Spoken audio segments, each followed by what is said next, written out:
जननीं शारदां देवीं रामकृष्णं जगद्गुरुं पादपद्मे तयोः श्रुत्वा प्रणमामि मुहुर्मुहुः। दिव्यत्रयीर चरणे भूमिष्ठ प्रणाम जानाई। पूज्यपाद विश्वनाथानंदजी महाराज आमादेर मध्य एतक्षण उपस्थित छिलेन, महाराजकेও विনত प्रणाम जानाई। भ्रातृप्रतिम शिवाधीशानंदजी महाराज आছেন, ताकेও सश्रद्ध नमस्कार जानाई। और नाटागढ़ श्रीरामकृष्ण विवेकानंद सेवाश्रमेर संगे संश्लिष्ट समस्त भावानुरागी मंडली, आश्रमेर सेवक मंडली, ताদের श्रद्धा नमस्कार जानाई। घोषकेर घोषणार एक अंश निये आमार एकटु बक्तव्य आछे। परम पूजनीय विशेषणटा आसले शुधुमात्र आमरा आमादेर संघेर प्रेसिडेंट महाराज, शुधुमात्र प्रेसिडेंट महाराज बा कोनो कोनो क्षेत्रे भाइस प्रेसिडेंट महाराज तादेर उद्देश्ये प्रयोग करी, बाकीदेर उद्देश्ये किन्तु नय। पूजनीय बा पूज्यपाद एटुकु बोललेई चलबे। যাই হোক, এবার আলোচনার মূল পরিসরে প্রবেশ করব। পূজনীয় বিশ্বনাথানন্দজি মহারাজ শ্রীরামকৃষ্ণ জীবনের বিভিন্ন অঙ্গ নিয়ে আলোচনা করেছেন। সংঘ জীবন, ব্যক্তি জীবনে শ্রীরামকৃষ্ণ কীভাবে ওতপ্রোতভাবে জড়িত হয়ে আছেন, তার অন্তরাত্মা হিসেবে বিরাজ করছেন, এই নিয়ে মহারাজ মনন করেছেন। নিশ্চয়ই সকলকে স্পর্শ করেছে তার আলোচনা। এখন শ্রীরামকৃষ্ণ, শ্রী শ্রীমা এরা আসলে একে দুই দুই এক আমাদের বরেণ্য সংঘগুরু মহারাজরা খুব স্পষ্টভাবে তাঁদের অনুভূতির আলোকে এই তত্ত্ব প্রকটিত করেছেন। পূজ্যপাদ ভূতেশানন্দজি মহারাজের একটি অমূল্য ভাষণ নিশ্চয়ই আপনাদের সকলের স্মৃতিসঙ্গী হয়ে থাকবে, যেখানে মহারাজ রামকৃষ্ণ ভাবান্দোলনে শ্রীরামকৃষ্ণকে তুলনা করেছেন সূর্যের সঙ্গে। সূর্যের আলো খুব প্রখর, সবাই সমানভাবে সহ্য করতে পারে না। সেখানে মায়ের মহিমামণ্ডিত জীবন মহারাজের ভাষায় চাঁদের আলোর মতো। চাঁদের আলো সকলের কাছে সমানভাবে শীতল অমৃতবর্ষী, সকলের কাছে গ্রহণীয়, সহনীয়। তো যে তত্ত্বকে শ্রীরামকৃষ্ণ উপস্থাপন করেছেন সেটা সবার কাছে ডাইজেস্ট করা, পূজ্যপাদ দিব্যানন্দজির ভাষায় হজম করা। মহারাজ খুব একটা কথা বারবার বলেন, বেশি লেকচার হলে বদহজম হয়ে যায়। তো সেই হজম হওয়ার ক্ষেত্রে মায়ের জীবনটা আমাদের কাছে একেবারে সকলের কাছে গ্রহণীয় এবং শিক্ষণীয় একটি পরম সম্পদ হিসাবে সকলের সঙ্গী হয়ে আছে। তো তার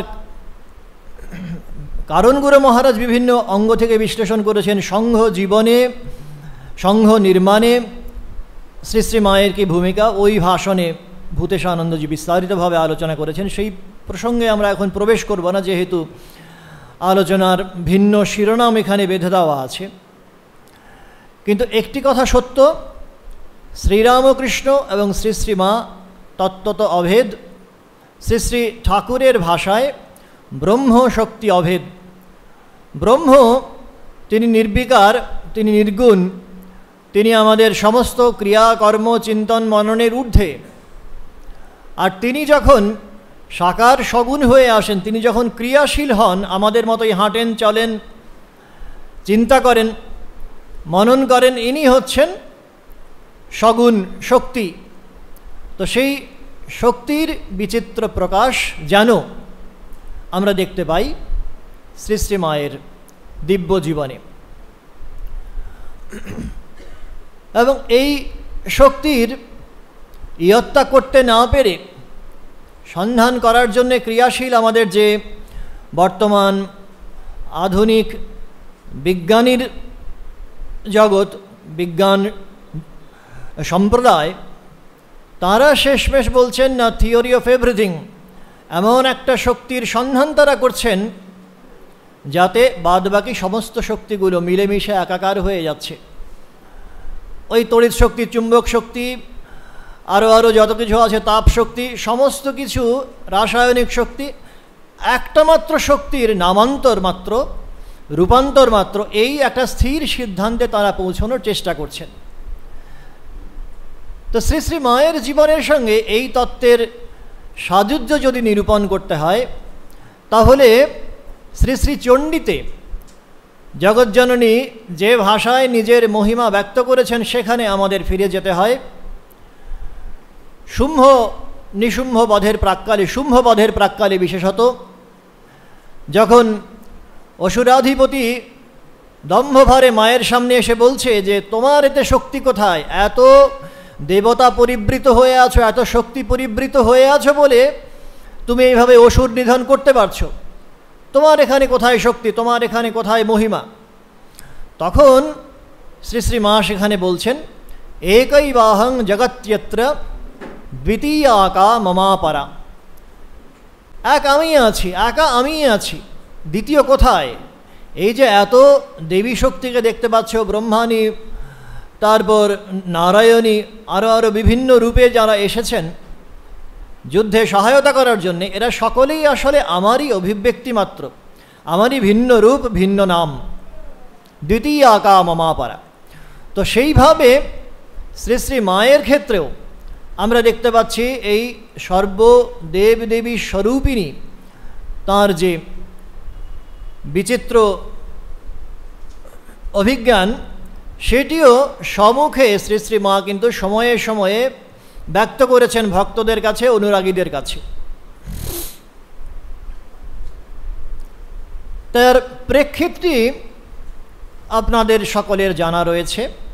ষোড়শী পুজোয় শ্রী ভগবান শ্রীরামকৃষ্ণ যখন নিজের সাধনার সমস্ত সম্পদ শ্রী শ্রী মায়ের চরণে সমর্পণ করেছিলেন, তখন স্বাভাবিকভাবেই পূজ্যপাদ গম্ভীরানন্দজি স্পষ্ট করে দিয়েছেন যে শ্রীরামকৃষ্ণের এতদিনের যে সাধনলব্ধ সম্পদ, সুদীর্ঘ সাধন জীবনের তার যে এত বিচিত্র বিভূতিমালা, সে তার সবটাই কিন্তু তার নির্যাস শ্রী শ্রীমা অনায়াসে আয়ত্ত করেছিলেন, স্বায়ত্ত করেছিলেন। তো ফলে মায়ের মধ্যে শ্রীরামকৃষ্ণের দিব্য অনুভবলব্ধ যে সিদ্ধান্ত, যতমত ততবৎ, অথবা সেখানে সব শেয়ালের এক রা, ওই অদ্বৈতে পৌঁছে এক ভিন্ন দুই দেখা যায় না, এই যে স্পষ্ট ঘোষণাগুলো শ্রীরামকৃষ্ণ জীবনে রয়েছে, এইটা শ্রী শ্রী মায়ের ক্ষেত্রে খুব স্বাভাবিকভাবে অনায়াসে তিনি এই ভাবের অধিকারিণী হলেন।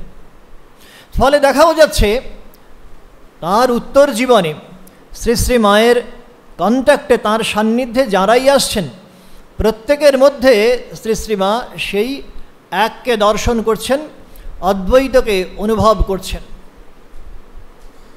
করছেন বলেই জ্ঞান মহারাজ যখন গিয়ে তার পুষ্ট যে বেড়ালটি, পালিত যে বেড়ালটি, সেইটিকে যখন অত্যাচার করেন, পীড়ন করেন, শ্রী শ্রীমা ব্যথিত হন। আর কলকাতা যাত্রার প্রাক্কালে জ্ঞান মহারাজকে ডেকে বলেন যে বিড়ালগুলোকে দেখো বাবা।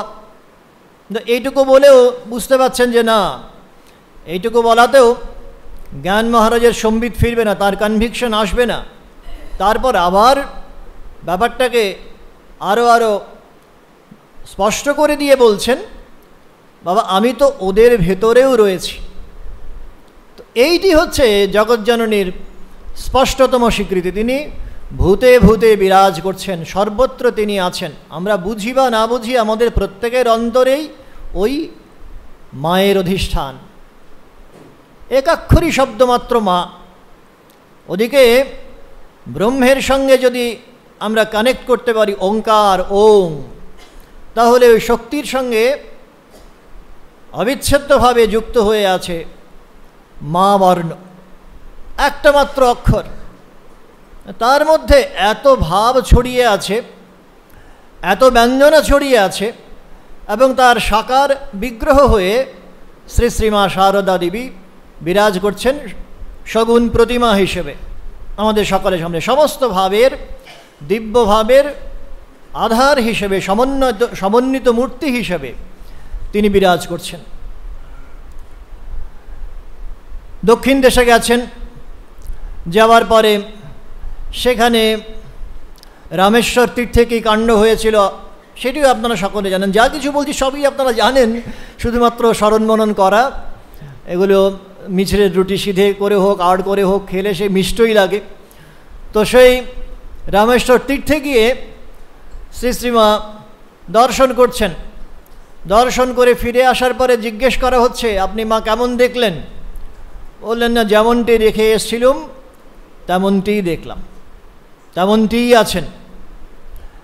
তারপরে স্বাভাবিকভাবে ব্যাপারটাকে অন্যভাবে, অন্য মোড়কে উপস্থাপন করার চেষ্টা করছেন মা নিজের স্বরূপ আবৃত করবেন বলে।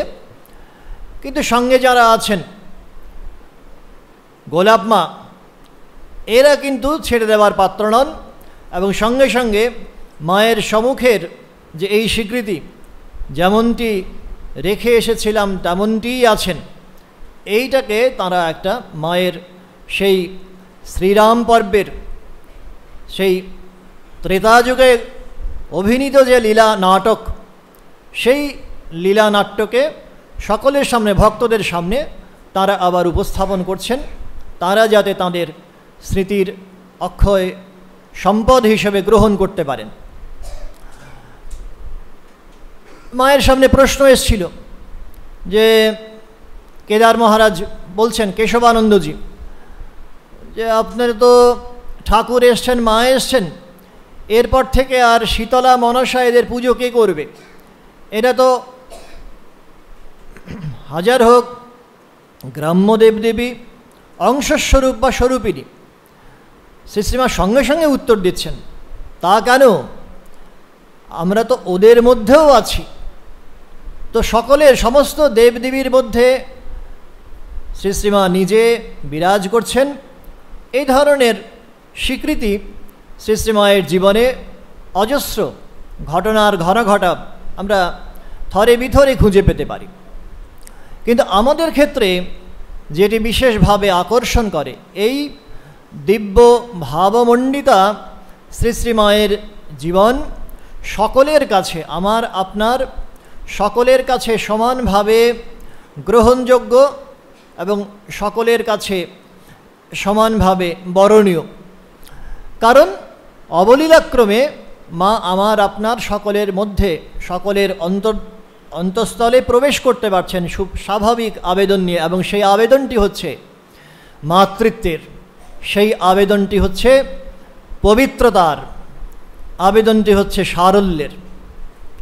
এবং এই পবিত্রতা, এই সারল্য, এই সর্বগ্রাসী মাতৃত্বকে সহায়ক হিসেবে নিয়ে, অস্ত্র হিসেবে নিয়ে, ঠিক যেমন বুদ্ধ অবতারে ভগবান দস্যুবৃত্তি থেকে নিরত করতে পেরেছিলেন অঙ্গুলিমালকে, তেমনিভাবে সারল্যের প্রতিমূর্তি শ্রী শ্রীমা আমরা দেখতে পাচ্ছি তেলোভেলোর প্রান্তরে বাগদি দম্পতিকে, তাদের সেই নরঘাতক বাগদি দম্পতিকে মানুষ জীবন থেকে অমর দিব্য জীবনে উত্তীর্ণ করতে পারছেন অবলীলাক্রমে। কী বা তার তখন বয়স, কতখানি বা বোধবুদ্ধি এবং ঘটনার পরম্পরা কেমনভাবে ঘটেছিল সেদিন, সেগুলো নিয়ে বিস্তারিত আলোচনার কোনো প্রয়োজন নেই। এবং তেলোভেলোর প্রান্তরে সেই অসহায়া নাবালিকা শারদা, তিনি যখন সম্মুখীন হচ্ছেন নরহন্তা এই বাগদি দম্পতির সঙ্গে, তখন তার সঙ্গে সত্যি আর আক্ষরিক অর্থেই মানুষ, জীব জন্তু কারোরই সাহচর্য তিনি তখন পাচ্ছেন না। সবাই তাকে ফেলে চলে গেছে, তিনি সম্পূর্ণভাবে একাকিনী, সম্পূর্ণভাবে ঈশ্বর নির্ভরশীল, অথবা ভিন্ন সুরে বলতে গেলে ওই সারল্য আর পবিত্রতা আর মাতৃত্বের শক্তিতে পরিপূর্ণভাবে নির্ভরশীল। তো কর্কশ কণ্ঠে যখন প্রশ্ন হচ্ছে কে ওখানে, মা সঙ্গে সঙ্গে নির্ভীকভাবে উত্তর দিতে পারছেন, তোমার মেয়ে শারদা, সঙ্গীরা ফেলে চলে গেছে।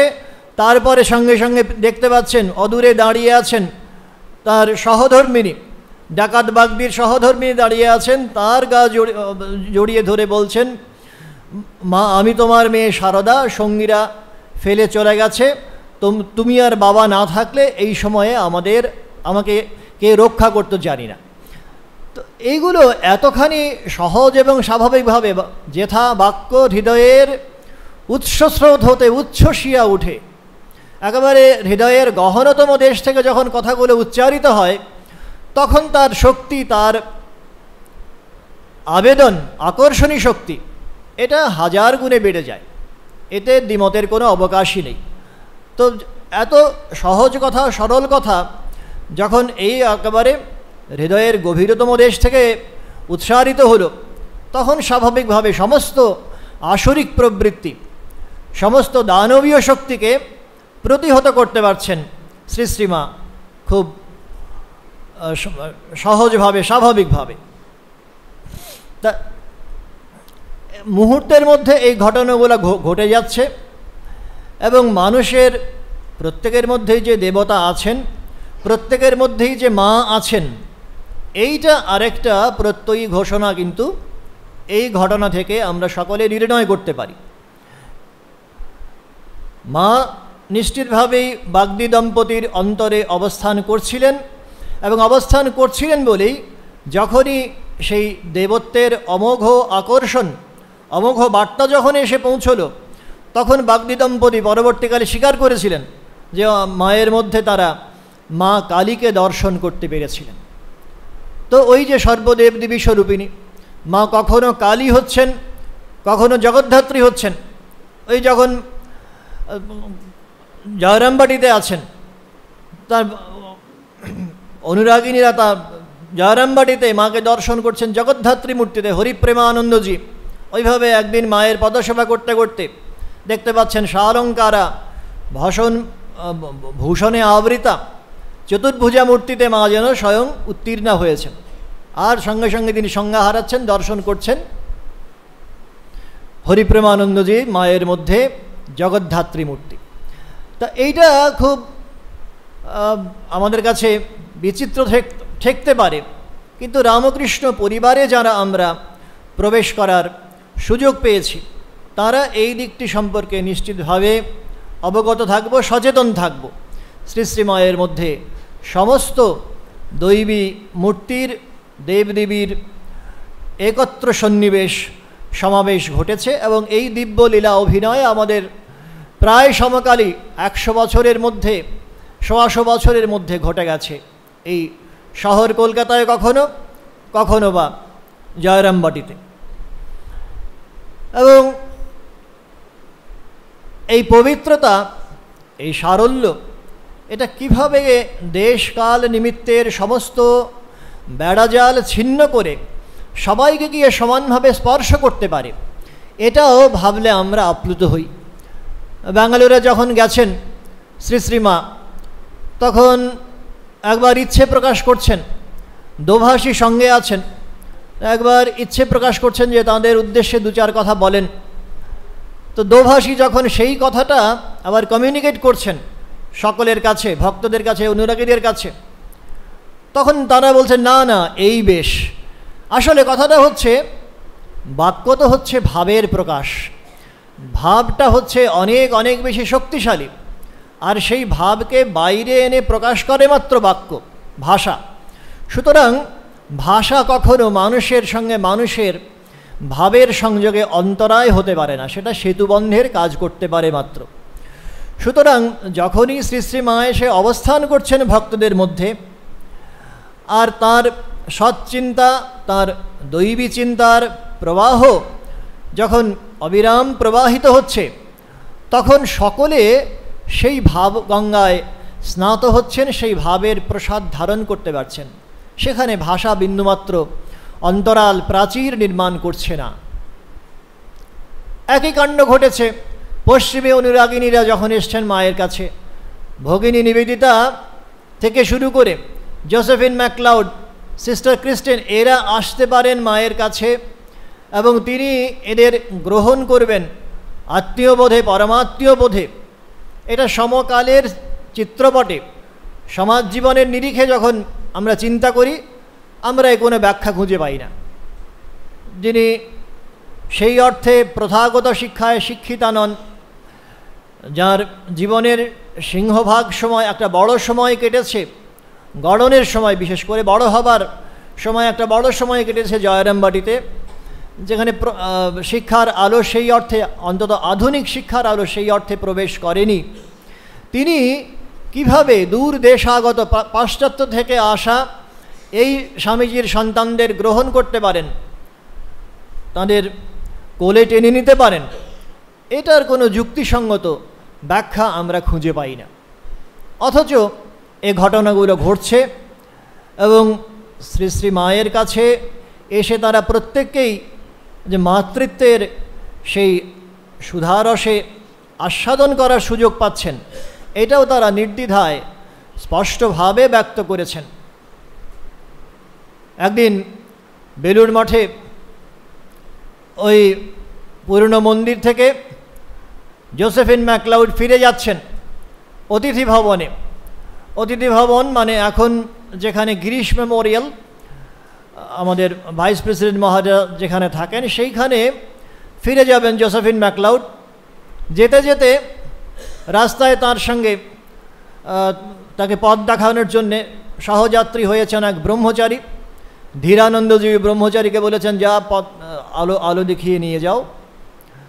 তো সেই ব্রহ্মচারী শুনছেন, ভাবের বশে এমনভাবে একেবারে মজে আছেন জোসেফিন ম্যাকলাউড। তিনি বলছেন, পবিত্রতা স্বরূপিণী মা, আমি তাকে দেখেছি। তো ওইভাবে মাকে দর্শন মাত্রে তাঁর অন্তরের যে সুপ্ত দেবিত্ব বা দেবত্ব যাই বলি, দেব আর দেবী তো আলাদা নন, তো এইটা তার এদেশের বিদেশের স্বদেশের যারাই সান্নিধ্যে আসছেন ভক্ত অনুরাগী, প্রত্যেকে কিন্তু অনুভব করতে পারছেন, সেটা বিন্দুমাত্র অন্তরাল নির্মাণ করতে পারছে না।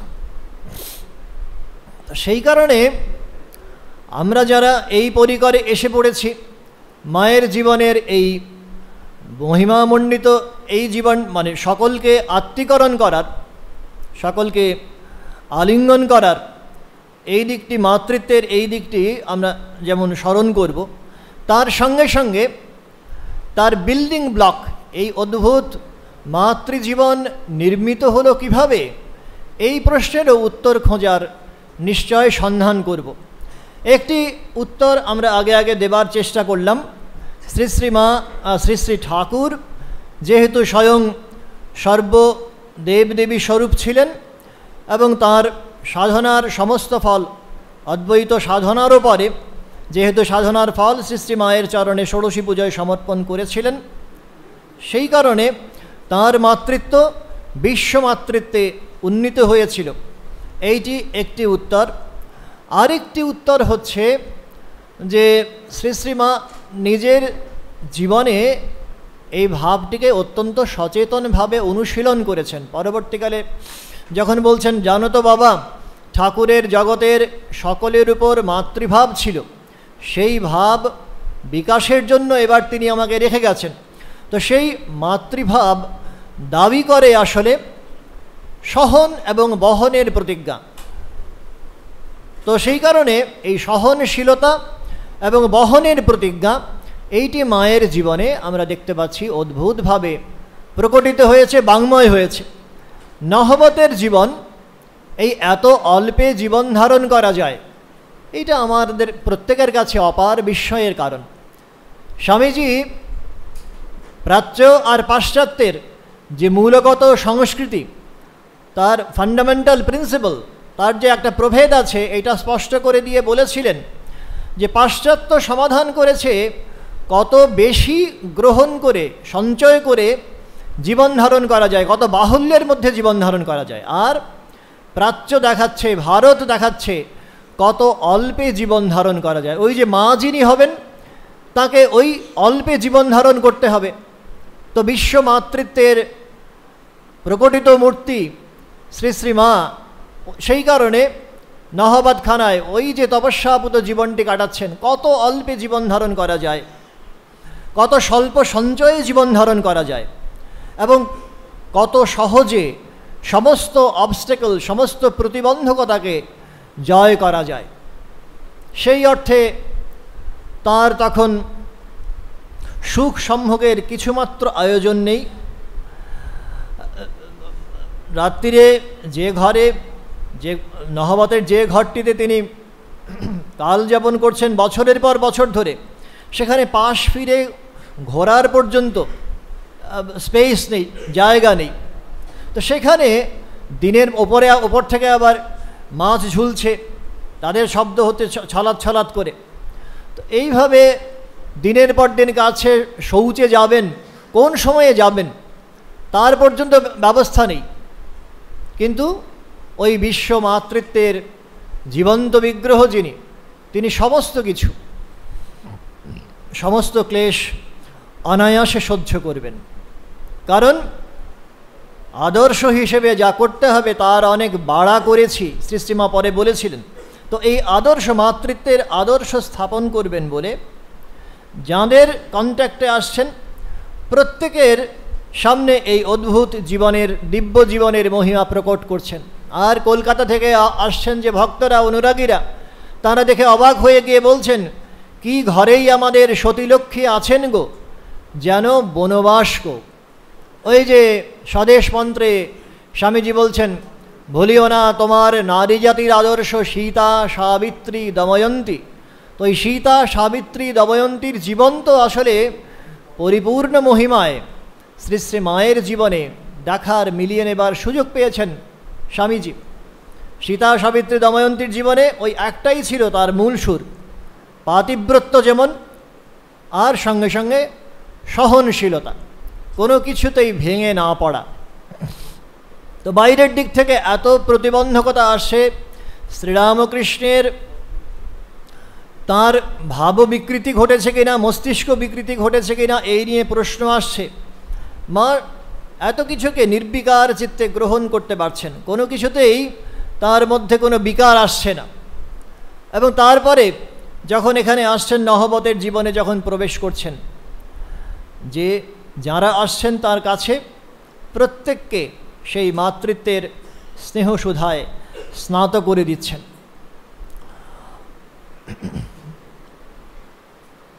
শ্রীরামকৃষ্ণের ত্যাগী সন্তানেরা যেমন শ্রী শ্রী মায়ের মধ্যে ওই মাতৃত্বের আস্বাদন করার সুযোগ পাচ্ছেন, নিশ্চিতভাবেই গৃহী সন্তানেরাও একইভাবে সেই একই মাকে দর্শন করার সুযোগ পেয়েছেন শ্রী শ্রী মায়ের মধ্যে। তো সেই কারণেই